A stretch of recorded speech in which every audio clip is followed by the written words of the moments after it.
now we're moving over to making our bolognese. So here are the tools and ingredients you're going to need for this gravy. You're going to need a large stock pot or a Dutch oven. These are our favorites. They're so versatile. You're going to need Italian seasoning, preferably fresh, garlic, obviously, onions, mushrooms, oyster mushrooms, and ground beef.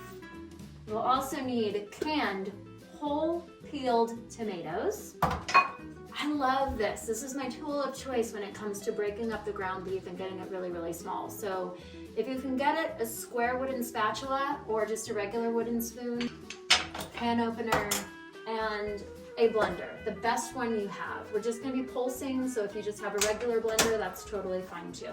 We're gonna do this part first and foremost. So what you want to do is open your cans of tomato.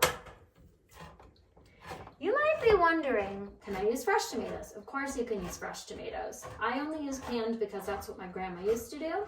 You might also be wondering, with what I'm about to do, why wouldn't you just get pureed tomatoes? Again, my answer is because this is what grandma always used to do. Don't argue with grandma.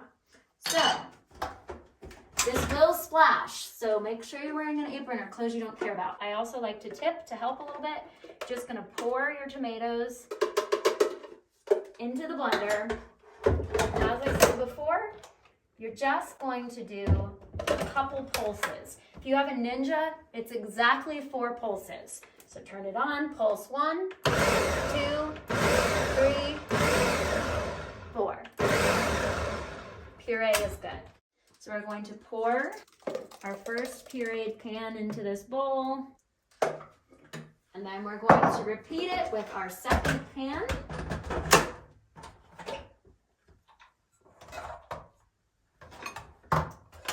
Italians, we're very messy, aren't we? Look at it all, everywhere. The flour, the sauce. Okay, oh, very important. You want to hold on to your cans. Don't toss them. Now we're going to tip in our second jar here.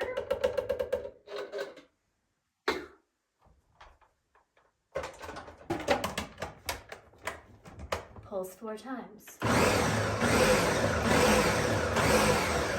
If you don't have a Ninja, again, it doesn't matter. Whatever blender you are using, you just want to make sure that it's basically a nice, even puree, just like a tomato sauce. Okay, so the reason I say not to throw your cans away, we're going to set this aside.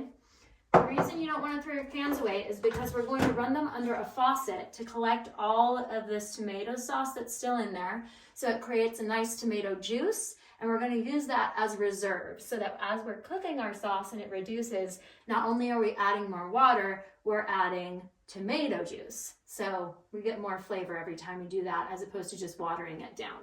And you can do the same thing with the remnants of your blender. Just turn your tap water on very low, run it around, and keep the juice, and then I pour it in 1 can. So I rinsed out my cans and my blender, and you can see I've got a nice red juice in here. And I'm just gonna set this aside to use for later. And the wonderful thing about that, if you're OCD like me, is you just cleaned out your cans that you're gonna recycle, but you used what was inside for what you're about to eat. So let's start making the sauce. So we're gonna start by heating up that little bit of olive oil that we put in, and that usually takes about 30 seconds. It'll start to run all over the bottom of the pan. And once that happens, we're gonna begin by adding our onions.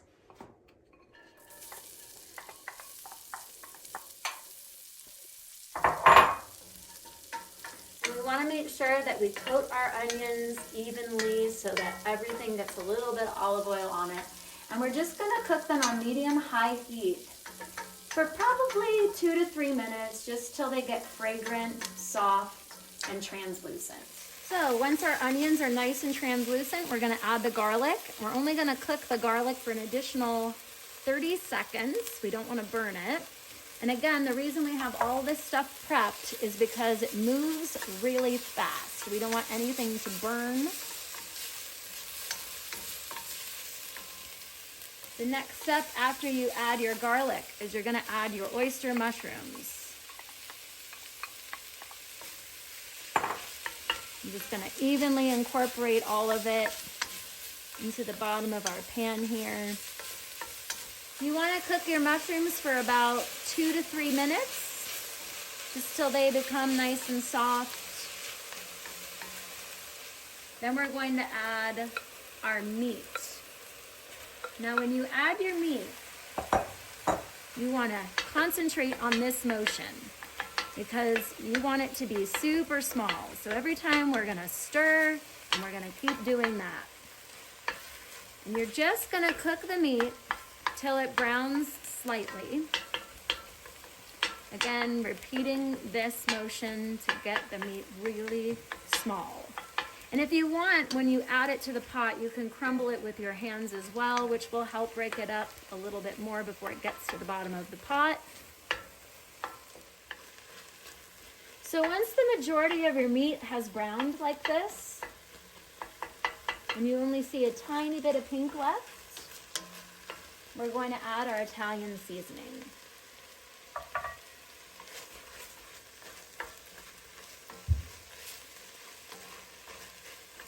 Just so pretty.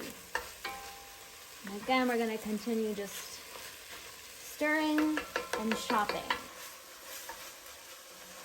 Now, we're going to add all of that sauce that we pureed.